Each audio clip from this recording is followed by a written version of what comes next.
Good morning. Welcome to Zenglup, the podcast. Music, poetry, and psychogeography. Today is a Thursday, and we're going to definitely spend some time on the poetry part of the Zenglup triumvirate there. I'm going to read some Wordsworth.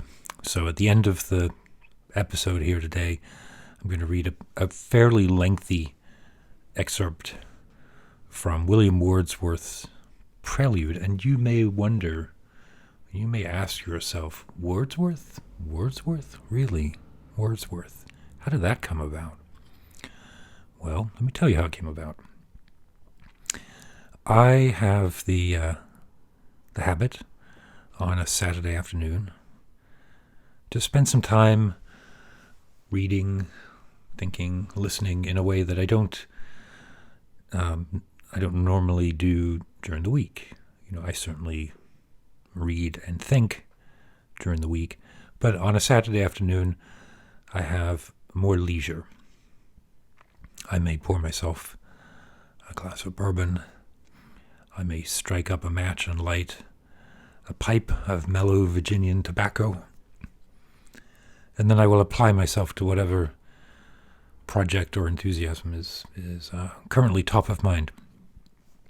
Right now, I'm reading Plato's dialogues.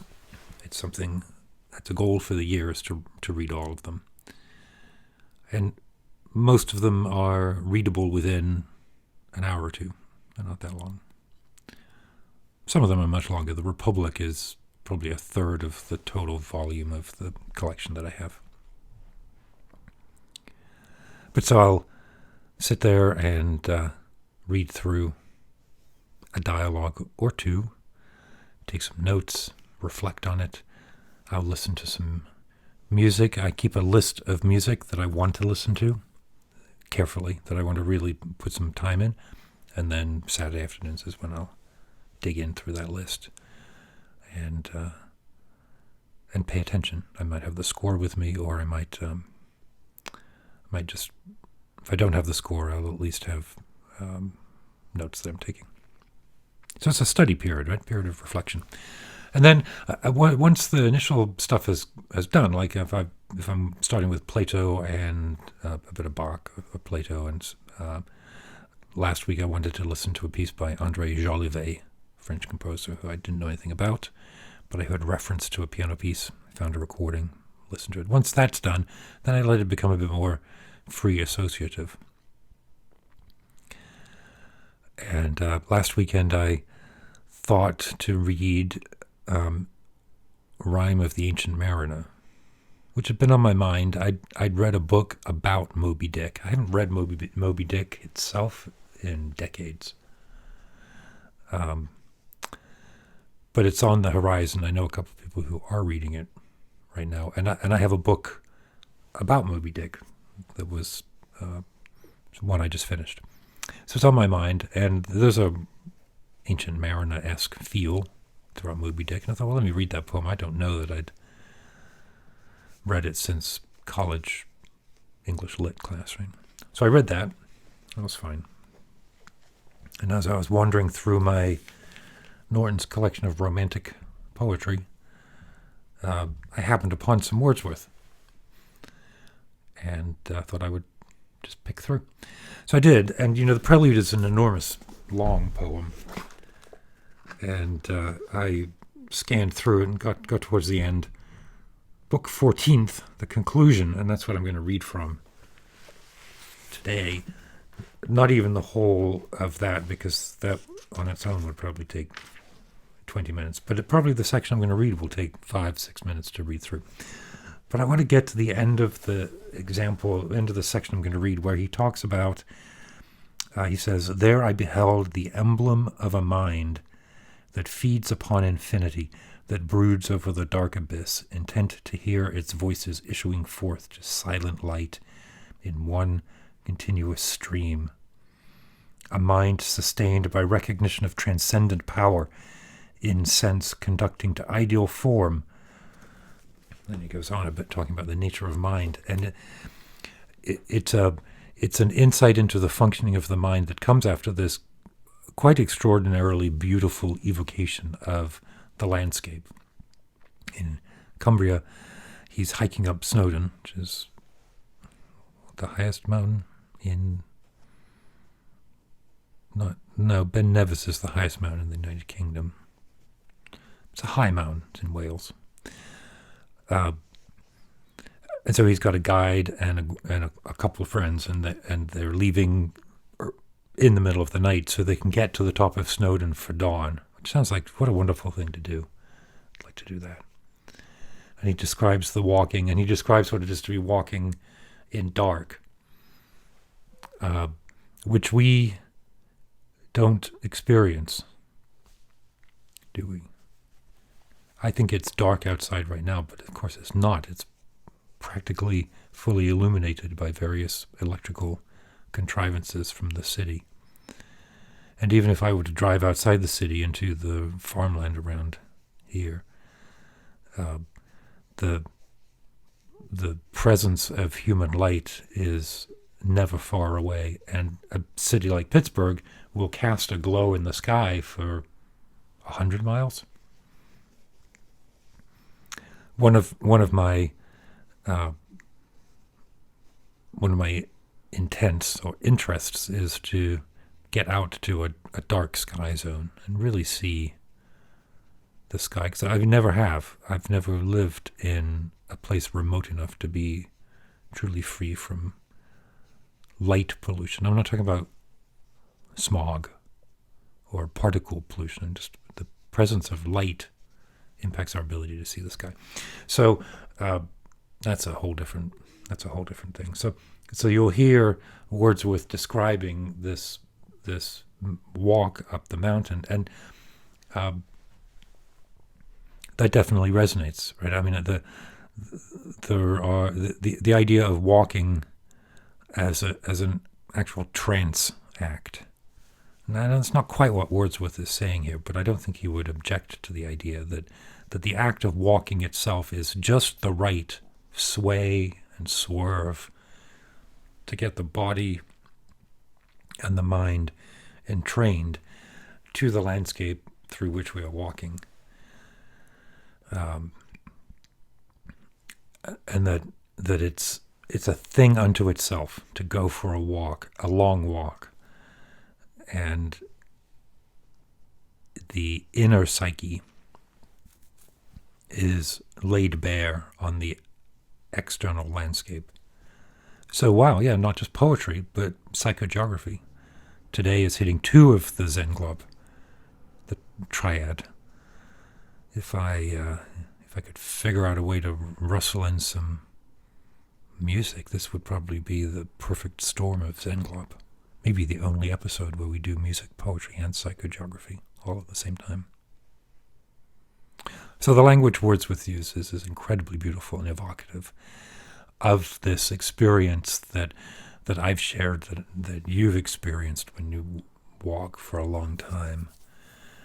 And there's no effort required beyond the physical effort. The alignment of the mind to this broad experience of the landscape happens by default, which is one of the wonderful things. It's why people like Wordsworth and Thoreau and Nietzsche, these are avid walkers.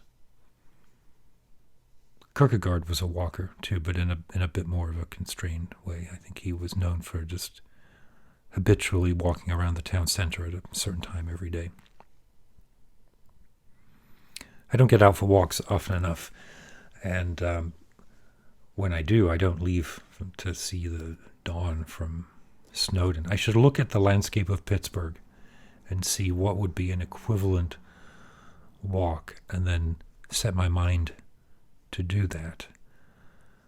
I could certainly leave my house a couple of hours before dawn and get to the top of Mount Washington to see dawn. Maybe I should do that. See, I'm talking myself into it. Anyway, the poem is long. The poem itself is enormous, and the section I want to read is quite long, so I better get to it.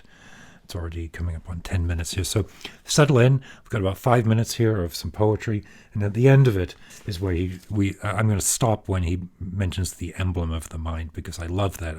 The emblem of a mind. It's like the imprint of the mind held freely in the experience of the moment.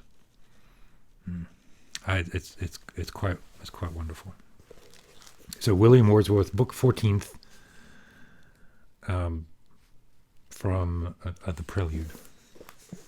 And I am reading from the Oxford English Romantic Poetry and Prose. I said Norton before, that was wrong. All right, let's dig in. And just take a oops, that's noisy. Sorry about that. This is a compelling radio. Let me just take a refreshing sip of coffee to get started.